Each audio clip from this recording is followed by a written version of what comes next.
and totally against what they preach. So what are we saying? We are saying ministry is not all about going to the theological school of education, but it's all about being led by God and listening to God and doing according to God everything. So we cannot lead by our theological education, but we can lead by God. Because Moses says, if you are not going with us, we are not going to leave this place. So as much as we are learned, as much as we are called into leadership, as much as we have ministries that we have started, the way we are going to lead those ministries is not about the education that we have, but it's about God leading the ministry, God leading his work.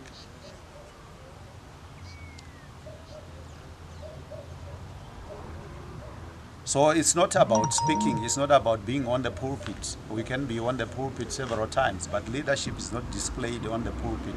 Leadership is displayed in the way we live, in the way we act, in the way we converse, in the way we do things. That's why Paul says to Timothy, lead by example. Make sure that you live an exemplary type of life in everything, in speech, in purity, in conversation, in everything that you do. You have to lead by example. So biblical leadership or church leadership is leading by example. And where is the example? The example is Christ. That's why Paul says, follow me as I follow Christ. So we are supposed to lead the people to Christ, living like Christ ourselves. So no one can be able to lead a church or ministry if he doesn't have the relationship with God. That's why Moses had to start with the relationship. He started by knowing God in the Mount Horeb. When he knew God from Mount Horeb, he was told on 3 verse 12 that he was supposed to bring people to worship at Mount Horeb. That is 3 verse 12, Exodus 3 verse 12. So the relationship started there. And when it started, he was sent and he went to Pharaoh. And when he went to Pharaoh, he also was told to get the elders to go with him. And when he did that, he started leading the children of Israel back to Canaan. On his way back to Canaan, he showed that he knew where he was going. He knew the way. And when he got to Red Sea, Pharaoh started following with his horses. And when he was there, people started crying and started saying all kinds of things until the leader, Moses, stood aggressively and strongly and told them that they must keep quiet until they see the deliverance of God, because he had the relationship with God. He knew what God can do, what God could do. So it is difficult for people to lead people to God if they are not in God, and if they do not live according to God. How will they be able to lead people to God, to understand God, if they don't know him?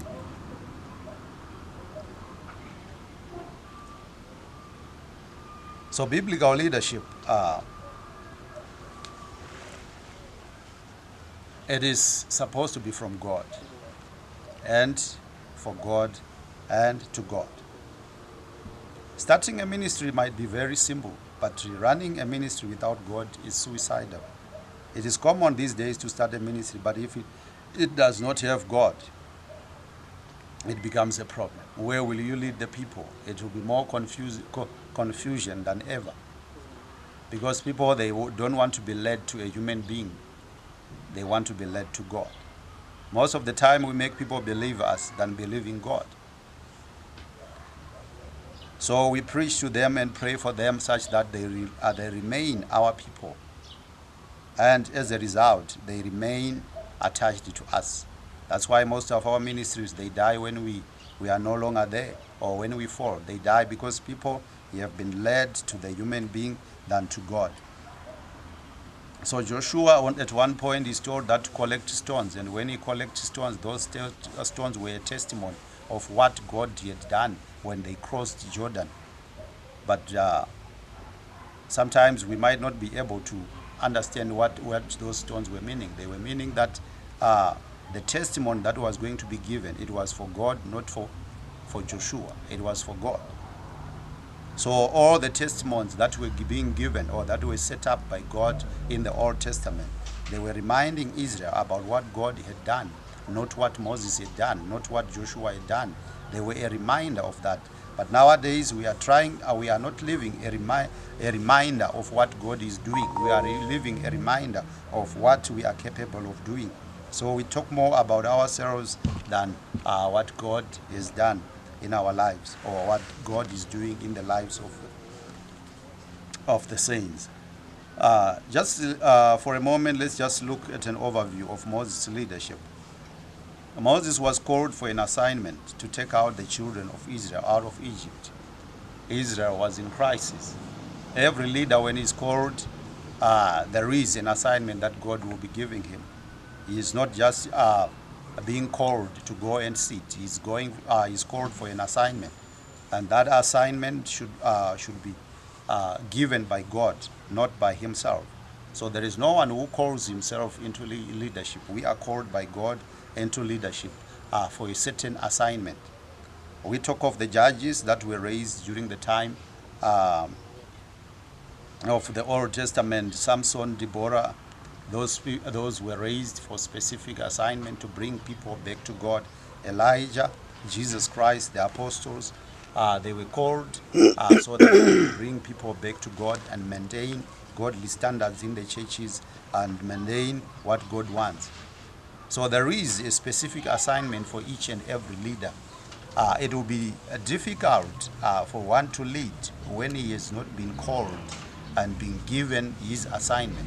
Most of the time we rush to be called to call ourselves names, apostles, pastors, prophets, and all that, but without understanding the real assignment. God might have called you, but you must wait for the assignment that God is giving you. Is it a prophetic assignment? Is it a pastoral assignment? Is it a teaching assignment? Is it an apostleship assignment or an evangelist assignment? We need to wait. We don't want to be like Ahimaaz, who was just running without hearing the proper message. When he got to the king and the king said, do you have a message? He could not say anything. He just said, I saw something like. But that something like was not what the king was expecting. He wanted somebody with a message. And wherever we are going after being called, do we have the real message of what are we supposed to do?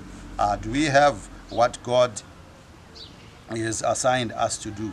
Sometimes without a proper assignment, we can end up causing confusion in the church because we don't have the proper assignment.